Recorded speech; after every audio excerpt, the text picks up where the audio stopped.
Hello বন্ধুরা, শুভ সকাল সবাইকে। সবাই কেমন আছেন? আশা করি কমেন্ট করে জানাবেন। দেখুন আমি বেগুন ভেজে নিচ্ছি আমার ছেলেটার জন্য। সে বেগুন ভাজি দিয়ে ভাত খেতে খুব ভালোবাসে। সে একটু অসুস্থ, সেই জন্য ও লাল লাল বেগুন ভাজি খেতে খুব পছন্দ করে, তাই আমি বেগুন ভেজে নিচ্ছি। সো আমার বাচ্চা লাল লাল বেগুন খেতে বেশি পছন্দ করে, তাই বেগুনগুলো আমি একটু বেশি লাল লাল করে ভেজে নিচ্ছি। সো গাইস, কে কোথায় থেকে দেখছেন অবশ্যই কমেন্ট করে জানাবেন। আমি কিন্তু এক্সট্রা আবারও বলছি, কোনো কিচ্ছু করি না। বাসায় যা রান্না করি সেটাই তুলে ধরার চেষ্টা করি। এবং আমি রুই মাছগুলো ভেজে নিচ্ছি। বেগুন ভাজা আমার হয়ে গেছে, রুই মাছগুলো এবার ভেজে নিচ্ছি। ভাজা ওদিকে হয়ে গেছে, এবার আমি তরকারি করব রুই মাছ দিয়ে বেগুন তেল। হ্যাঁ, রুই মাছ দিয়ে বেগুন তেল। সো এবার আমি জিরা ফোড়ন দিচ্ছি, তেজপাতা দিব এবং দুটো কাঁচা ঝাল দিব। একটু ভেজে নিয়ে তারপর আমি কেটে রাখা বেগুনগুলো দিয়ে দেব। সো আমি বেগুনগুলো দিয়ে দিচ্ছি রুই মাছ দিয়ে বেগুন তেল।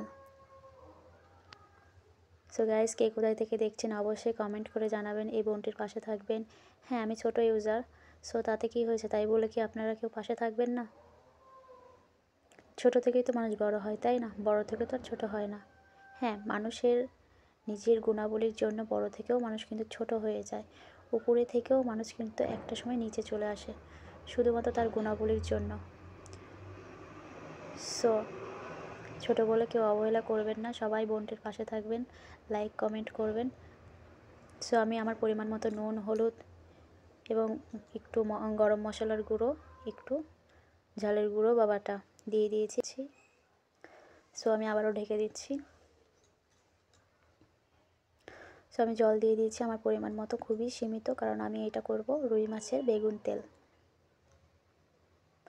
সো গাইস, সবাই চলে আসুন পরিবেশন করার জন্য। আমার কিন্তু মোটামুটি প্রায় রান্না হয়ে গেছে। সো আপনারা কে কোথায় থেকে দেখছেন অবশ্যই কমেন্ট করতে জানাবেন। কমেন্ট করতে কিন্তু ভুলবেন না। সো আমি এবার নামিয়ে নেব। সো গাইস, আমার রান্না হয়ে গেছে। দেখুন আমি নামিয়ে নিয়েছি, সুন্দর করে গুছিয়ে নিয়েছি প্লেটে ভাত, এবং কাঁচা ঝাল না হলে হয়ই না আমার।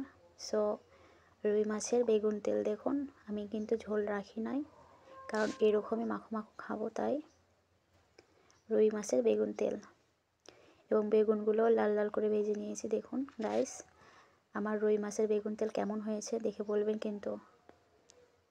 সো আপনারাও কিন্তু বাসায় ট্রাই করতে পারেন রুই মাছের বেগুন তেল। গরম গরম ভাতের সঙ্গে খুব ইয়ামি লাগবে, ভালো লাগবে। সো গাইস, পাশে থাকবেন, এই বোনটির পাশে থাকবেন। কে কোথায় থেকে দেখছেন অবশ্যই কমেন্ট করে। দেখুন বেগুনগুলো লাল লাল হয়েছে। জাস্ট আমি এমন বেগুন ভাজি খেতে আমার ছেলে খুব পছন্দ করে। সো আপনারা সবাই ভালো থাকবেন এবং আমার ছেলের জন্য সবাই আশীর্বাদ করবেন, সে যেন সুস্থ থাকে, ভালো থাকে। সে একটু অসুস্থ, একটু ঠান্ডা লেগেছে, তবুও তো আমাদের রান্না করতে হবে, কারণ খেতে তো হবেই বাঁচতে গেলে। টাটা বন্ধুরা।